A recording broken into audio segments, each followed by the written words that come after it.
He stood, the one atom of life amidst the colossal monuments of desolation and decay. Not even a vulture hung like a black dot in the vast blue vault of the sky that the sun glazed with its heat. On every hand rose the grim relics of another forgotten age, huge broken pillars thrusting up their jagged pinnacles into the sky, long wavering lines of crumbling walls, fallen cyclopean blocks of stone, shattered images whose horrific features the corroding winds and dust storms had half erased. From horizon to horizon, no sign of life, only the sheer breathtaking sweep of the naked desert, bisected by the wandering line of a long dry river course. In the midst of that vastness, the glimmering fangs of the ruins, the columns standing up like broken masts of sunken ships, all dominated by the towering ivory dome before which Shavata stood trembling.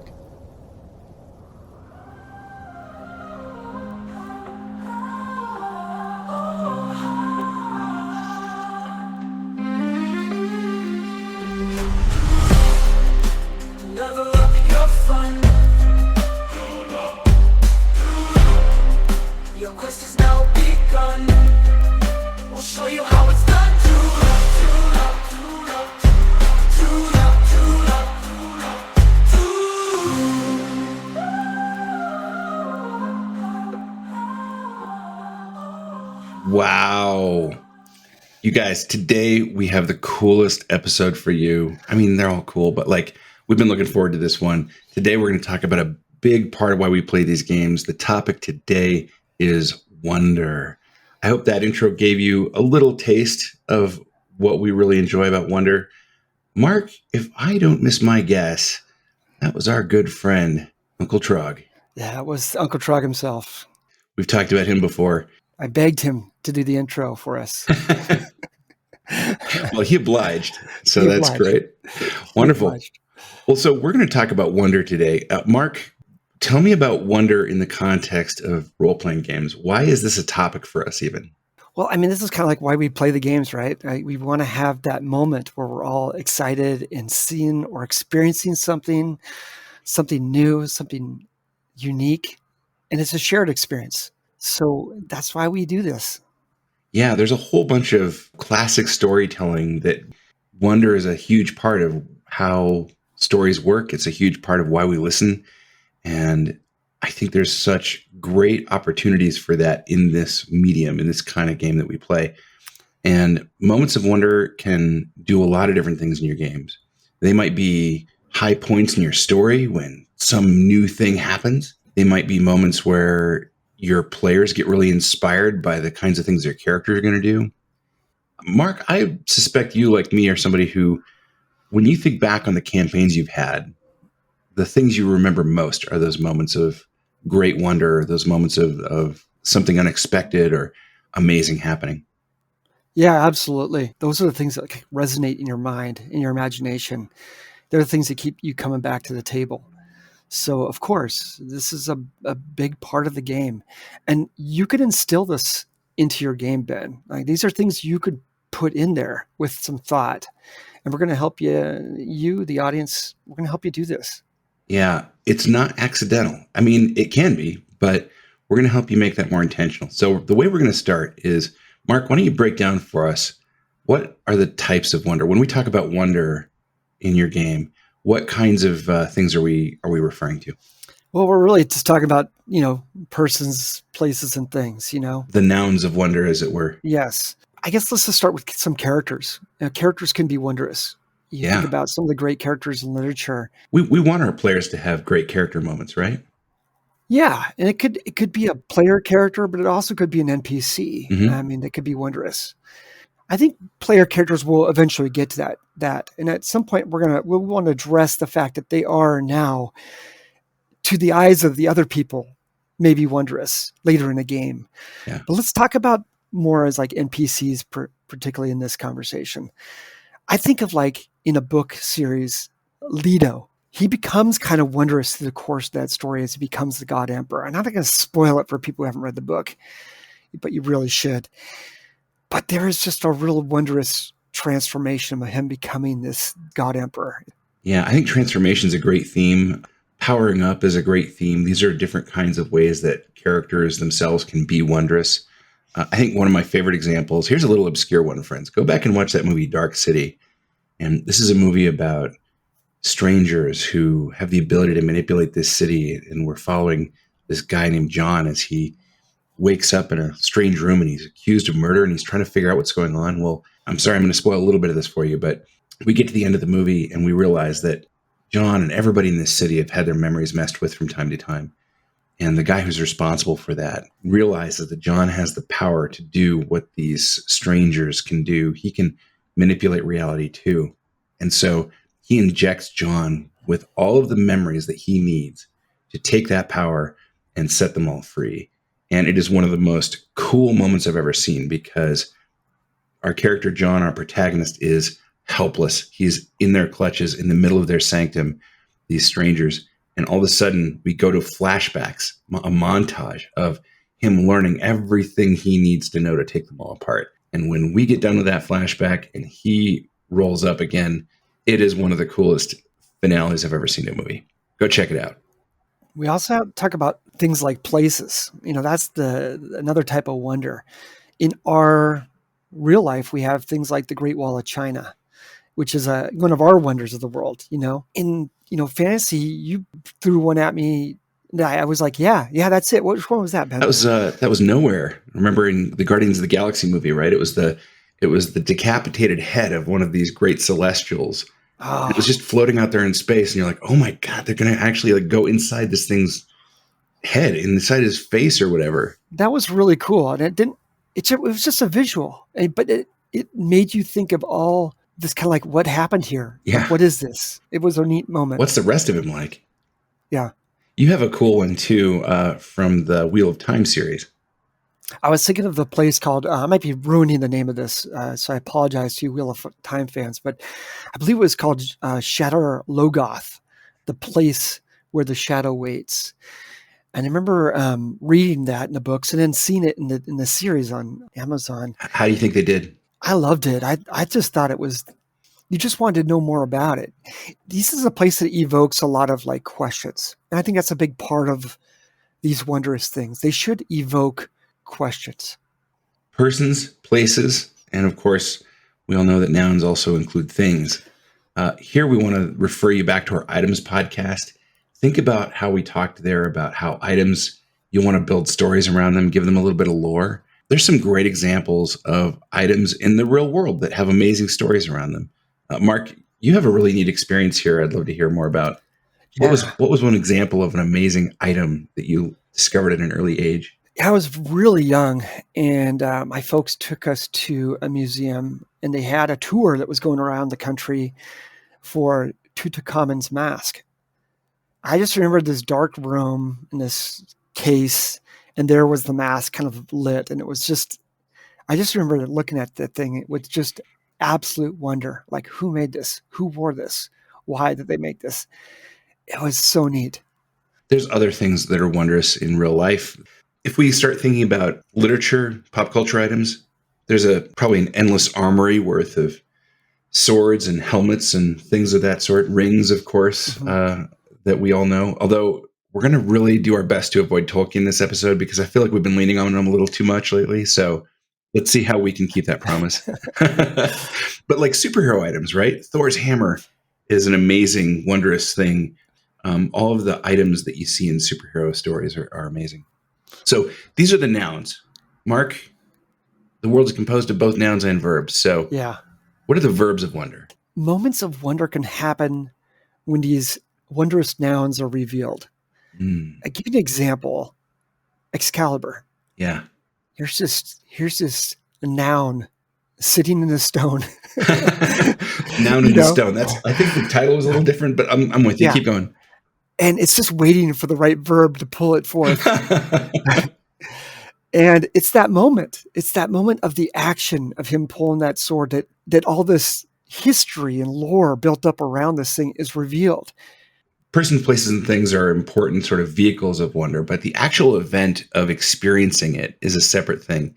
And we're going to talk a little bit about that and how to evoke that a little later on. But keep in mind that you need both those parts. You need to have the moment where the thing happens, not just the fact of the thing.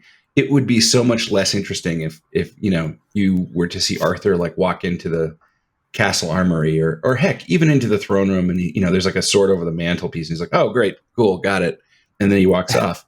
Like, how anticlimactic would that be? Yeah. And I will say this, these things don't have to coincide right away. You could have the noun and then the verb later. It's okay. We'll discuss that a little bit more later, but let's talk about imbuing our worlds with wonder, Ben. Where do we start? I think the most important thing here to do is to start with the players. Fundamentally, wonder is an emotion we want them to have, and you can't make them have it. This is some real magic as a GM, right? And you don't always succeed, but what you're trying to do is you're trying to essentially pitch an idea to them that will evoke that amazing experience. And when we do that, what we're effectively pitching is the impossible. It's a way of saying, I want you to believe just for a moment that something really out of the ordinary is happening, something really unlike anything in your experience is happening, something that never happens, you didn't think could possibly happen. It's right now happening. And you've got to then lay that out for it. But it's not just the presentation. So, Mark, what's the second part of this? Well, we want the players to interact with it. They can't just be passive. They need to be a part of the experience. Places might seem more difficult to interact with. You go to a location, you're looking at it. However, the Great Wall of China is not great unless there's like a battle on it, right? Yeah. Like we want to see that wall, what it can do to hold off an army. That's when it's going to be really exciting, when you see the hordes come at that wall. Maybe it's like the wall in Game of Thrones. Right. Like it's just a monolithic, amazing thing. But at the end of that series, when those hordes are coming at that wall and that wall starts to fall. That's a moment of wonder. Yeah. Yeah. We'll talk more about this later. Moments of wonder don't always have to be amazingly good things. Sometimes they can be amazingly terrifying things as well. But I think what's interesting here is when you think about persons, you can imagine how you interact with that. When you think about things, you can imagine how you interact with that. Places are wondrous and can become more wondrous as you do things in them. And I think that's your point here, right? It's like, It could be a battle. It could be a wondrous elven court, let's say, that you have this great moment where your character is crowned or a great magic spell goes off, right? There's all kinds of things you could do. What are the things that we need to make that place suitable for that? How do we enhance them to become capable of those moments? Well, obviously players' experience in those locations is going to enhance, but also we need like history or mysteries to kind of build this place up, to drive that wonder, to get it to that next level. It's hard to talk about place without also talking about time. So tell us about wonder and time. Well, the timing on these things is important, Ben. We need to think about when we're dropping these things. How late in the session are we dropping these things? How early in the session are we dropping these things? Or maybe in the campaign, in the overall story, do we want this moment to hit a certain mark? I was thinking about like that Harry Potter King's Cross station. It's kind of early in the book. It's there. The kids are getting ready to go off to some sort of mystical school. And the first thing they come across is this platform 9 3/4. I remember watching this. I haven't read the books, so apologize. But I remember watching it in the show, and it really was like that moment where the kids are stepping into a new world. And they literally are stepping into a new world by crossing this threshold. And I think it was Molly Weasley who said, Harry, it helps if you run a little bit. Like there's a verb in there. Yeah. Here's how to interact with this wonder. Yeah. So early wonders, as you're saying, they kind of set a tone. They sort of hint at what's ahead. And you're like, oh, what kind of a world am I entering into? And then, of course, as we experience wonders along the way in our games, in our stories, these things are unfolding the mystery a little bit. They're changing the story. They're revealing a new item. They're introducing us to a new character. There's all kinds of ways this thing is helping propel your story along. And I think also there are ways that you can connect to your characters' backstories too, right? Sometimes wonders are about revelations that come from the character backstories. Yeah, that is absolutely correct. But also, Ben, you're talking a little bit about wonders along the way. What about the end destination? What about wonders? Tell us a little bit about wonders at the end. So I think when you're looking at the end of the story and you're sort of in the last step, if you're in your act 3 and you're in your climactic moments, wonders are when the mystery is finally revealed fully. Wonders are some of my favorite wonders in these moments are these kind of ultimate character moments where the character finally beats their villain that's been dogging them for the entire campaign, or they receive that huge power up that lets them turn into a giant and take on the kaiju or whatever that might be, right? We had an example in our game. I planned out a moment for our Goliath. We had set up in our game this idea that the Goliaths had been dispossessed of their capital city once upon a time by frost giants, and that they were kind of semi-related to the frost giants. And so the big arc for this character, this Goliath, was for her to raise her people up, and they were going to go back and take this city. And they knew there was magic in the city, but it wasn't until she got there and dealt with the big bad and then finally engaged the magic of the city that she realized she could literally cause this city to take flight. And when that moment happened, that was huge because it's a city lifting into the sky and being moved wherever she wanted it to move. And it was taking a tremendous toll on her. And we played lots of great music, and there was lots of box text. We'll talk about box text later, but it was huge. What a great moment that was. Yeah, and you know what, Ben, one thing I thought about that is that really required a lot of setup. Yeah. It didn't just happen. We had to drop hints that the city could do such things so that when it happened, it was a really aha moment for that person. Right. A lot of wonder is when things fit together and all of a sudden parts and pieces that you didn't realize that were connected maybe get connected. Mysteries, when they, detective mysteries, think about those.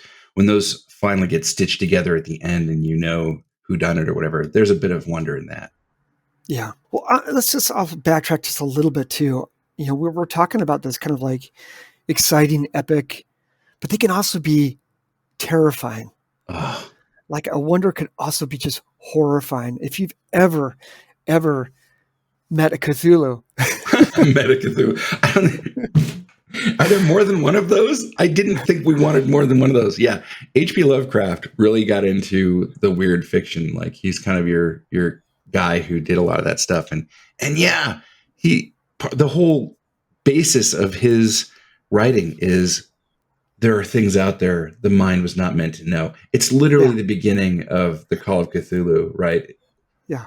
Just to look upon something so wondrous, as I'm using air quotes right now, so wondrous would cause one to go insane. Yeah. I mean, it's worth mentioning, right? When you go back and do some etymology, the word awesome, awe is also etymologically connected to like terror and just this sense of like, oh my gosh, I cannot believe what's happening. I'm in the presence of something that's literally taking me out of my skin. Yeah, but you know what Lovecraft is doing there is he's igniting your imagination. He's setting it on fire. And these are the things we want to do. We want to be able to ignite people's imaginations.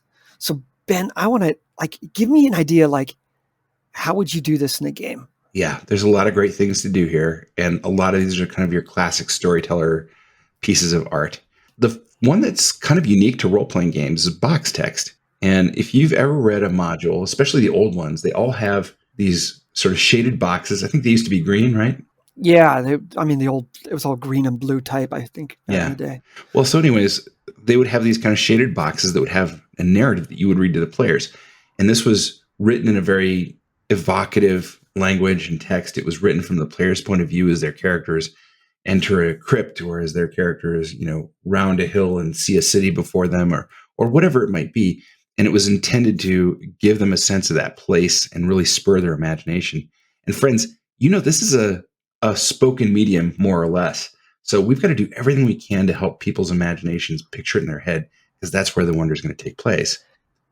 Hey, one thought about those box texts, particularly those early ones. I always thought they were pretty dry. They were like the room is 10 by 10. Some of the early stuff, we're talking about first edition, maybe second edition. I would challenge you guys to go back and listen to the intro with Uncle Trog reading from Robert E. Howard's Conan book, The Colossus. Just that intro, if you just take it out of the first, bring it into the first person, that is a box text. Yeah. It's not just telling you about, it's not just describing something, it's evoking something in you. Fantastic. And great literature is really good at that. And that's a great resource for you to sharpen the tools of your own storytelling. In addition to written material, I mean, there's also some great visual things we can do too. Mm-hmm. Even if it's not exactly the same. I mean, there are pictures of great cities or great heroes that have been produced in decades worth of fantasy art now, great monsters, so much to draw on here if you just hit the internet for 5 minutes. And I think the real question then is, can you show your players some version of that? And even if it's not exactly what you were going to do, it gives them the sense of the thing. Mark, you're a very good sort of visual artist. You've got a very good sensibility for this stuff. When you're thinking about visuals, what's your strategy? I just really want to catch something that can evoke some sort of emotional response to them. So it's really got to be, the visuals got to be really good in my mind, Ben. I lean more heavily in my games on words. And we're going to go into that a little bit on some things to avoid when it comes to these visuals. So I'm just, not going to go any much further at this point on that. One thing I used to use quite a bit was music. What do you mean used to? You still do that? I still do that. Okay. Yeah. But you know what? It's funny with the online version, we have a lot of people who turn music off or on or down or right, up. Yeah. So I don't think it quite has the same feeling that we're all experiencing something. I just remember some of my early games throwing on the Conan soundtrack, and that was just always playing in the background. And every once in a while, magic would happen where the song that was playing would link up to the scene just in a beautiful way. And I remember one time, I just got to say this, one time we were playing, and I remember, I think it was Randy was reading some sort of really great story that he was telling from a character's point of view, and it was dramatic, and this music was playing, and it was just literally like the score for it, and we all stopped and looked at the music player, and we're like, is this happening? And nobody said anything, and we just kind of picked right back up and kept going. That's amazing. Well, and that's memorable. That's a moment of wonder that you're having in the experience at the table, So I think that's really, really interesting that it's happening not as much in the game as it is the game itself is evoking some wonder in this player. Essentially what we're getting to here is appealing to the senses. It's visual, it's sound, it's words and text. And we're trying to evoke as much of that as we possibly can. I would say in the text, of course, you can also evoke things that you can't really bring to the table. I mean, I hope you don't bring smells to the table. Maybe you can bring tastes to the table. Snacks are good, but I'll leave that to you guys out there who are really good chefs and things like that. Lastly, guys, let's just time this stuff right. Pick your moments. You want to be able to set the tone. Don't drop these things when people are all feeling goofy or they're high on Mountain Dew.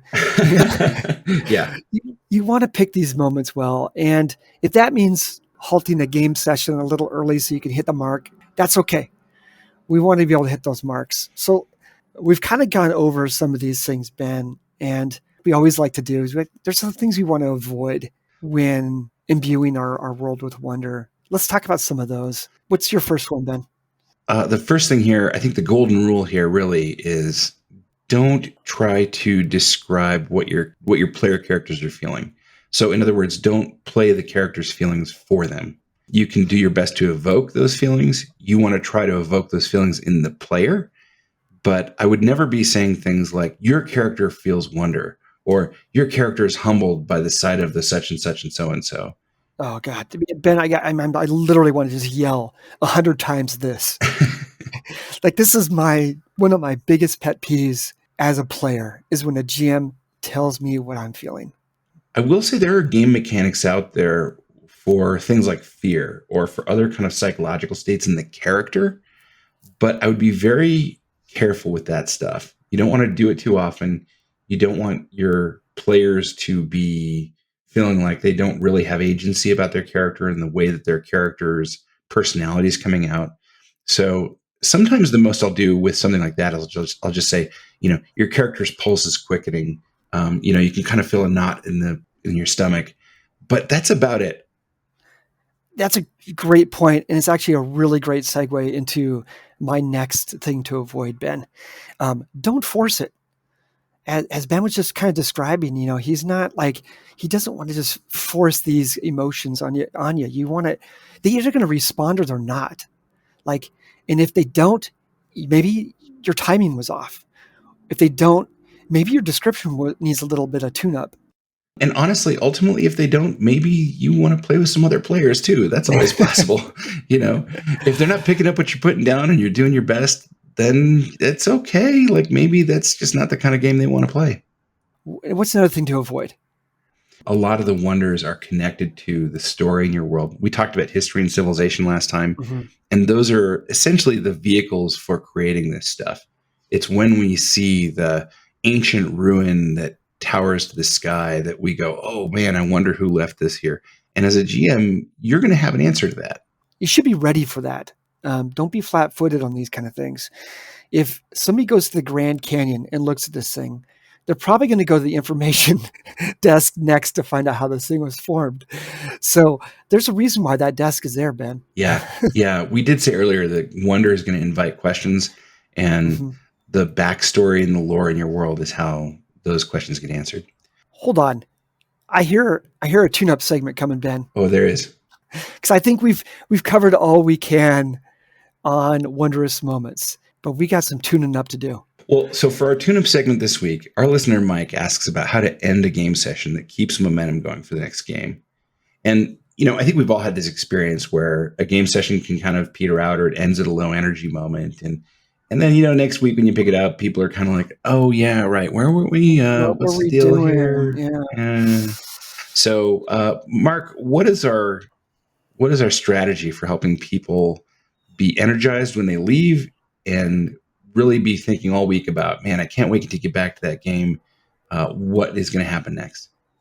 Well, I like to let them marinate on something. I like them to think on something for the week. If we're not in combat, I want to leave them on a revelation, a twist, a turn, or it could just be maybe a wondrous moment. But I want to leave them with questions about that moment. I want to leave them with enough meat that they're, excited for the next session.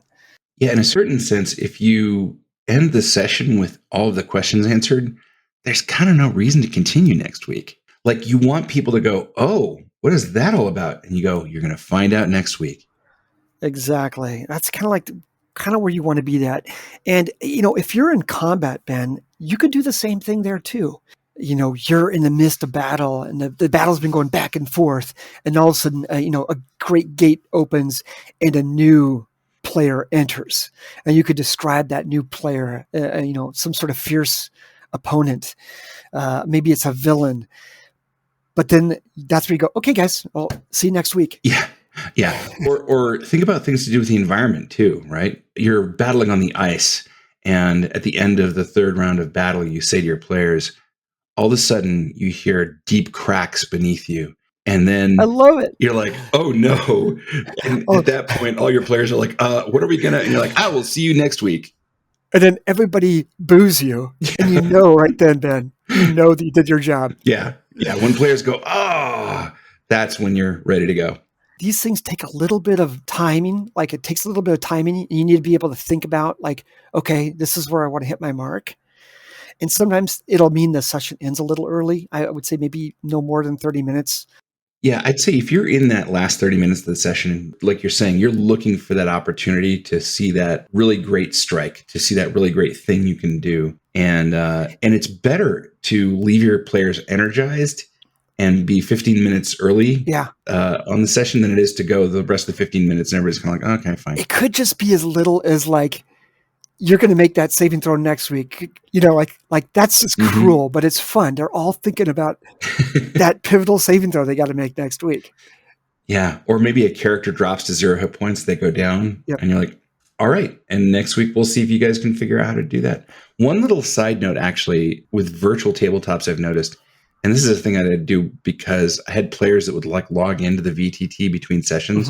And they'd be sitting there like figuring out exactly what they do and mapping it out and all that kind of stuff. So I would always have to like make sure that map was not visible to them between sessions. It's like I wanted them to hit it fresh. I wanted them to kind of worry about it in their imagination and not be too familiar when they came back. I got to say that does show a lot of love for the game that somebody would do that, though.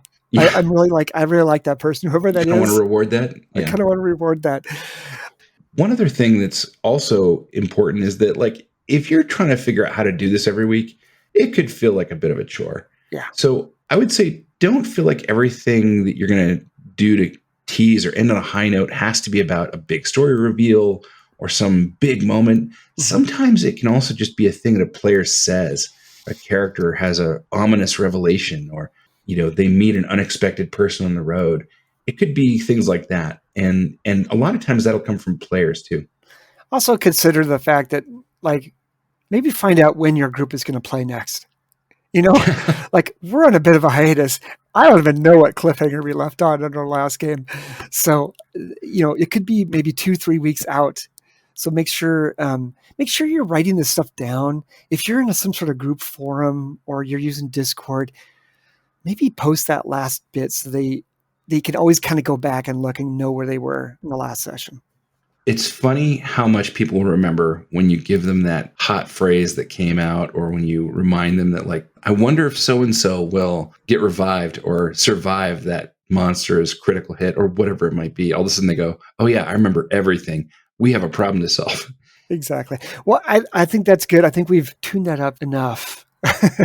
Indeed. All right. Well, friends, we're going to leave you on a high note. We've had a great time with this one. We've got one more segment left in our world building series. It's coming up soon. What is that topic going to be? We're going to talk about factions and secret societies as we head into October. Wonderful topic for the Halloween season. Speaking of Halloween season, I'm really hoping we get some good Halloween or horror themed discussions. Stay tuned, dear listener. And as always, keep those dice rolling.